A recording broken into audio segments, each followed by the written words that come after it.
Hi there. In this video, we are going to discuss motion diagrams. So in physics, we deal a lot with moving things. So what we need to do is we need to have a way of representing that motion. Now, we get away from the motion diagrams a little bit as we get into physics, but it's an excellent way to have a preliminary look and gain an understanding of how things move with respect to time. So this text, it uses motion diagrams, and this is something you'll find in a lot of different physics texts. So imagine, if you will, you have an object that's moving, and that object is going to move, it's going to change position in a certain amount of time. Have you ever seen a photo with multiple exposures? For example, I saw a picture of Nolan Ryan one time, and it was a multiple exposure, and it showed his position at different points in time. It showed his position each time that shutter opened on that camera, which those openings were at given periods of time. In the text, it discusses a skateboarder rolling down the sidewalk. So if we look at that skateboarder rolling down the sidewalk, if we were to take a quick photo at given intervals of time, we would see multiple images of that skateboarder. Let me pull that image over and we'll take a look at it. Alright, so now take a look at the skateboarder. The skateboarder is moving along. If we, let's say he's moving along at a meter per second, and we take a photo each second, then each image would appear to be 1 meter apart. If we had someone that was accelerating, or their velocity was changing or increasing, we would get a different image. If we look at the girl who's running, you'll see that as her speed increases, her distance is further apart. So if we take a picture every second, we'll see that each second there's more and more distance. We can represent motion that's going the other way. For example, this car is going very quickly, so if we were to take a photo each second, it would have a lot of distance in between, and that distance would get closer and closer as time elapses. What happens when that car is stopped? What would each successive photo show then? Well, it would be in the same position, because it's not moving with respect to time. What if we had a situation like this? Sorry about the diagram there, but you can see this is a more complicated motion. We have a basketball which is moving in two directions. It's moving up and down and side to side. So we get a more complicated diagram. So if we take a photo of it each second, we get a graph or a picture of its position with respect to time.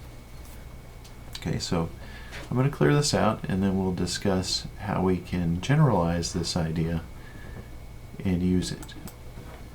So the idea is that we're going to take the idea of this motion diagram, a photo each second or some given period of time, and we're going to simplify that and generalize that into what's called a particle model. So the particle model is simply a series of dots that represent the position of an object with respect to time. And so rather than having a series of photos, we're simply going to have a series of dots. So the skateboarder, if we were to show that with the particle model, we're going to have a series of dots in a straight line.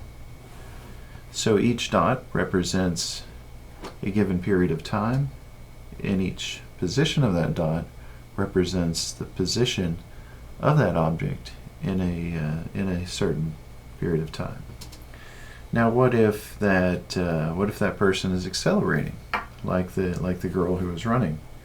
In that case, each position would be close together and get further and further apart as the acceleration picks up. Now, I don't think I did a very good job drawing that. Let's redraw it. I think I can erase it. Let's try that again. So she starts out slow, gets faster and faster, and those spaces get further and further apart until she stops accelerating and has a constant velocity. Now the car that was slowing down, it's going to be just the opposite.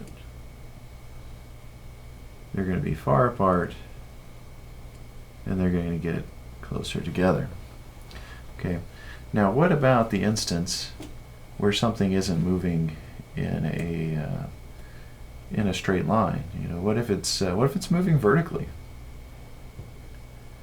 Okay, so if it's moving vertically, we